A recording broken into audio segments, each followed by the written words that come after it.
there's no person you want to have the respect of, the love of, the adoration of than your lady. That's so true. You see what I'm saying? So when you fail her, like you feel like you fail miserably As a man, it's as a like man. as a man. And I love how you just like you put a divide in that. You said the issues could be biological or psychological. Yeah. And Ryan, we had this conversation too, because we talked about how porn also can affect your erection. Yeah. And porn affecting your erection, that's not necessarily biological, but that's psychological. Your appetite can get adjusted seeing certain things. Because it's retraining your body in a negative way, right? Yeah. Well, there's that. See, I look at sex from a different standpoint. There's the physical nature of me that wants sex, that is lusting, that my libido. But then there's a spiritual component that I'm sharing energy with somebody as well too. And what you do when you watch a lot of porn is you're creating disconnection from that spiritual energetic connection.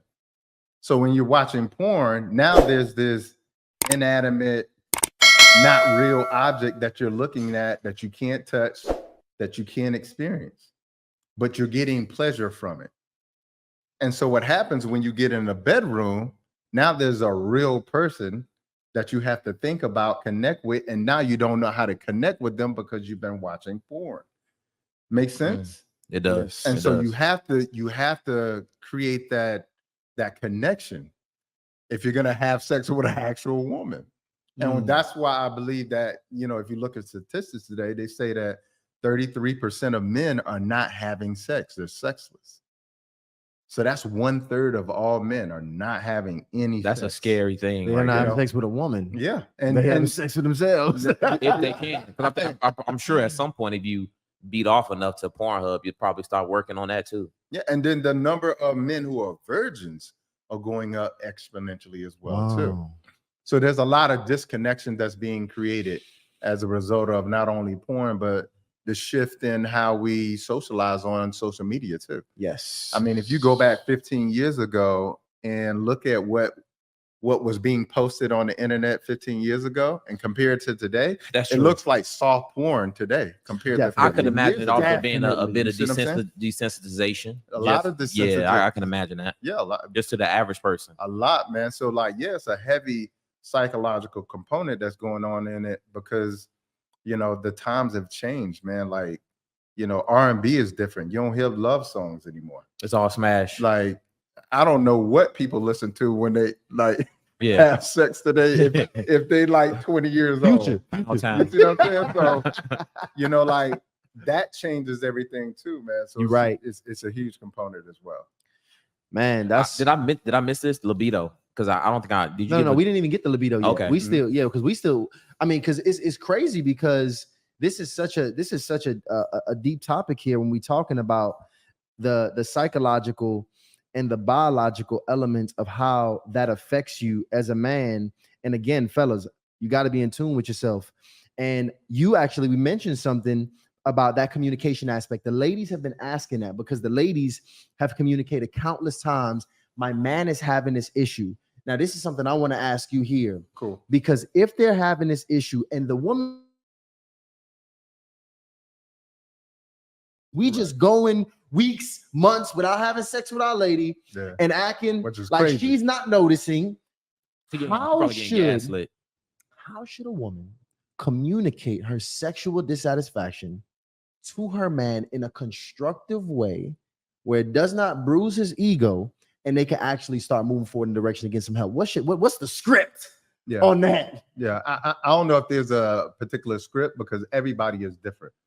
Okay. You see what I'm saying? So you have to you got to look at your mate and figure out how your mate works, which means you got to know your mate. But what I will tell you is everything starts with compassion when there's going to be potential constructive criticism or concerns being addressed. Okay. It has to start with compassion. And what I always tell women, and I'll both tell men too, and it sounds crazy, but imagine for a woman, imagine if you're trying to explain something to your son, how would you explain it to him? What level of compassion would you use if it was being explained to your son? Same thing with men. If you want to communicate something to your lady, explain it with the same delicacy and the same compassion, that you would explain it with your daughter. And I think that What is she explaining though? well, what she's explaining is her concern. Like, we're not being intimate, because women have sex to be intimate. That's intimacy for them. You know, a large portion of us is the physical pleasure that comes out of it. Right. Okay. The release. You see what I'm saying? And not just the release, but like, you know, for a lot of fellas, like, you get a lot of pleasure out of pleasing too. You know, like, a portion of that feeds the ego, another portion of that feeds you saying, you know, I gave to my lady. Right. You see what I'm saying? So Yeah. it's also a little bit deeper than that. But I think that's sort of like the prescription I give people, is taught from a place of compassion and seeking to understand. I think so. The thing is, like, when I talk to the ladies, because I do agree, it gets to the point where they just not having sex. But when I speak to the ladies, they talk about the kissing, the hugging, all of that stuff. Touching. Not just the sex. It's like it goes from not having sex to just not touching, kissing at all. Yeah. Why do you think those things are also associated with it? Because does the guy know that a little kissing, a little touching here might set something off, or of course, is he just so discouraged he doesn't want to do anything? I think a portion of it is a misunderstanding of, and understanding that the importance of intimacy for a woman, and intimacy isn't just penetration. So a lot of men don't understand that. They don't understand what intimacy is. And then the second portion is, men are afraid that if they know that they can't perform when it comes time to, they know that the intimacy is eventually going to lead to them having to perform. And so if you haven't had those conversations and you haven't gained understanding in that area, then you're going to shy away from it all in all.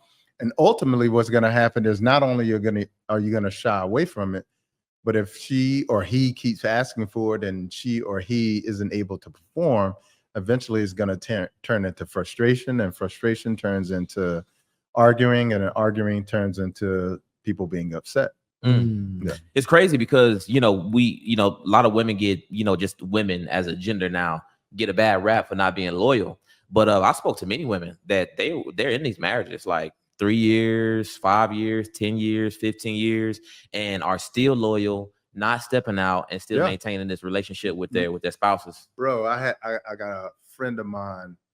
She was literally with her husband, and she was telling me they were not intimate for over a year and a half. Yeah, that's a long time. And she threatened him and said, look, if you don't have sex with me by the end of this year, I'm leaving. And gave him 3 more months, and he still didn't touch her. He did not want to end the marriage. He just got to a point where he could not perform anymore. Now, a portion of it that I was explaining to her was how she spoke to him out of frustration. She gave him an Emasculated ultimatum. him. Complete emasculation. And so when I explained that to her, I was like, you know, you've been with this person for so long, and both of you have been aggressive, and you turn your aggression off because you like, wait, you know, like, if you ain't showing up, I ain't showing up. Exactly. And then when he didn't show up, you voiced your frustration, but it emasculated him. And once he became emasculated, like, it's important for women to know, a lot of a man's erection is his confidence. Look in the camera right there and let him know. A lot of his erection is his confidence. So when his confidence goes out the window, the unfortunate thing is that his ability to perform will greatly diminish as well too. And so that's what happened. Now, I don't necessarily blame her. I blame both of them. Yeah. Because there has to be understanding on both parts. Yeah. Because as a man, and this is just my personal opinion, not my professional opinion, but my personal opinion is that there are areas that we got to lead.